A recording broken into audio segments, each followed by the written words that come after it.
Hello, जय श्री कृष्णा। चलिए अपनी क्लास शुरू करते हैं। कल हमने पढ़ा था कि मौर्य कालीन इतिहास के स्रोत कौन कौन से थे। तो आज हम पढ़ेंगे चंद्रगुप्त मौर्य के बारे में। तो आपको पता है और हमने पहले वीडियो में इसके बारे में बताया था कि चंद्रगुप्त मौर्य कौन था। तो इसके बारे में वास्तव में अभी तक कोई जानकारी में प्राप्त नहीं हो पाई है कि चंद्रगुप्त था कौन। हकीकत में बात करें तो चंद्रगुप्त कई अनुसूचियों के अनुसार अलग अलग प्रकार से बताया गया है कि एक धनानंद नाम का जो शासक था जिसको मारकर चंद्रगुप्त शासक बना था। तो धनानंद की एक दासी मुर्रा का पुत्र था। और कहीं कहीं ये बताया जाता है कि मौर्य साम्राज्य यानी चंद्रगुप्त मौर्य मौर्य नामक एक प्रांत था, वहां का होने के कारण मौर्य कहलाया था। और एक अनुसूची के अनुसार ये भी कहा जाता है कि जो चाणक्य थे वो धनानंद से बहस करके गुस्से में जा रहे थे, तब वो देखते हैं कि पास में ही क्या है कि कुछ बच्चे खेल रहे हैं। तो वो उन बच्चों की कहानी मैंने पहले बताई है। तो वो उस व्यापारी से उस बच्चे को खरीद देते हैं, चंद्रगुप्त मौर्य को खरीद देते हैं, उसको इतना प्रशिक्षण देते हैं कि उसको एक बहुत बड़े सम्राट के रूप में उसको स्थापित कर देते हैं। तो इसी के साथ अगर बात करें इसके उपनामों की, तो चंद्रगुप्त मौर्य के उपनामों की बात करें तो यूनानी इतिहासकारों ने इसे सेंड्रोकोटस और एड्रोकोटस। सेंड्रोकोटस किसने कहा है? स्ट्रेबो, जस्टिन, एरियम नामक इतिहासकारों ने सेंड्रोकोटस नाम की जो जानकारी है वो चंद्रगुप्त मौर्य से करी है कि चंद्रगुप्त मौर्य और सेंड्रोकोटस एक ही व्यक्ति थे। और दूसरे बात करें तो एंड्रोकोटस एपियानस और प्लूटार्स ने एंड्रोकोटस नाम की सृष्टि करी है। तो हम कह सकते हैं सेंड्रो से स्ट्रेबो, याद रखिएगा, स्ट्रेबो, जस्टिन, एरियन, और एंड्रोकोटस से ए से एपियानस प्लूटार्स ने इन्हें इस नाम से एंड्रोकोटस नाम से इसे बुलाया है। और अगर बात करें तो ये चंद्रगुप्त मौर्य पहला ऐसा शासक था जिसने विदेशी दासता से अपनी भारत को मुक्त करवाया था। अगर कहें कि पहला ऐसा शासक था जिसने वैज्ञानिक सीमा तक इसने अपने साम्राज्य की स्थापना करी थी। तो आगे बढ़े तो देखें वैज्ञानिक शासक भी इसको वैज्ञानिक सीमा स्थापित करी थी, जिसके कारण ये कहा जा सकता है कि मुगलों ने 16 शताब्दियों में भी इस सीमा को प्राप्त नहीं करा था। और ईस्ट इंडिया कंपनी यानी कि अंग्रेजों की बात करें तो भी इतना विशाल साम्राज्य की स्थापना नहीं कर पाए थे। अब चंद्रगुप्त मौर्य ने यूनानी शासक पर आक्रमण करा था और वो था सेल्यूकस और चंद्रगुप्त सेल्यूकस पर आक्रमण करता है और उसको हराकर उसकी पुत्री हेलेना के साथ विवाह कर देता है। हेलेना के साथ विवाह करता है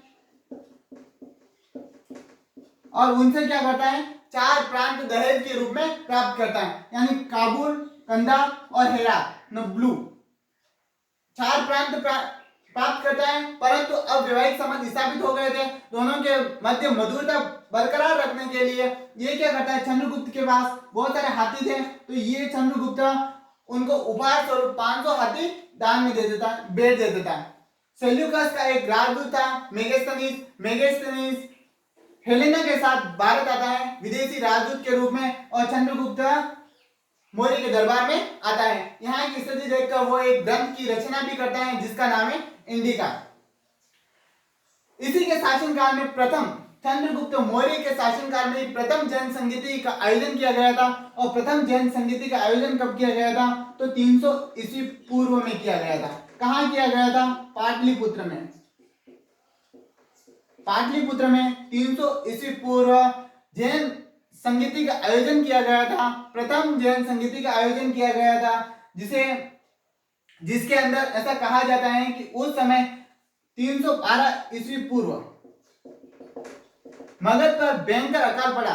और 312 ईस्वी पूर्व मगध पर इतना भयंकर अकाल पड़ा जिसके कारण भद्रबाहु अपने कुछ अनुयायियों को लेकर यहाँ से श्रवणबेलगोला कर्नाटक चले जाते हैं। और जब 12 वर्ष बाद ये पुनः मगध आते हैं, पाटलिपुत्र आते हैं, तब प्रथम जैन संगीति का आयोजन किया जाता है। और उसी जैन संगीति में दोनों के मध्य मतभेद हो जाता है, यानी भद्रबाहु और संभूति के मध्य भेदभाव हो जाता है। और परिणाम स्वरूप इतना भयानक हो जाता है कि दोनों जैन धर्म में वो 2 शाखाओं में बढ़ चुका था। तो पहली एक बात कर दिगंबर और श्वेतांबर। दिगंबर वस्त्र दिशा को ही वस्त्र मानने वाले थे, यानी ये नग्न अवस्था में रहते थे।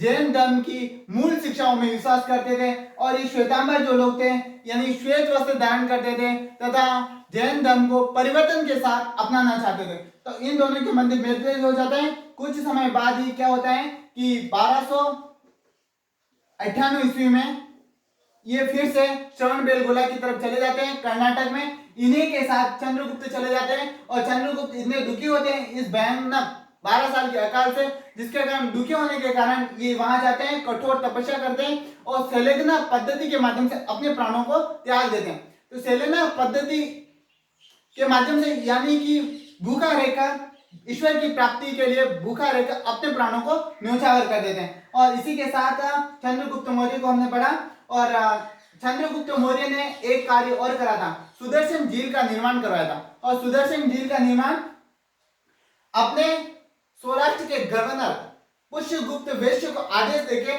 सुदर्शन झील का निर्माण करवाया था। और सुदर्शन झील का निर्माण की बात करें तो रुद्रदामन कौन था? शक शासक था जिसने पहली बार सुदर्शन झील की मरम्मत करवाई थी। तो हम कह सकते हैं कि ये शासक थे, ये सिंचाई व्यवस्था में विश्वास करते थे। तो एक ये अकाल राहत कार्य के लिए इन्होंने सुदर्शन झील का निर्माण करवाया था, ऐसा भी कहा जा सकता है। इसी के साथ आपका चंद्रगुप्त मौर्य कंप्लीट होता है। कल हम इसका पुत्र बिंदुसार के बारे में पढ़ेंगे। तो इसी के साथ जय हिंद जय भारत। परंतु अगर आपको ये क्लास बढ़िया लगे तो आप प्लीज अपने दोस्तों को शेयर जरूर करें। जय हिंद।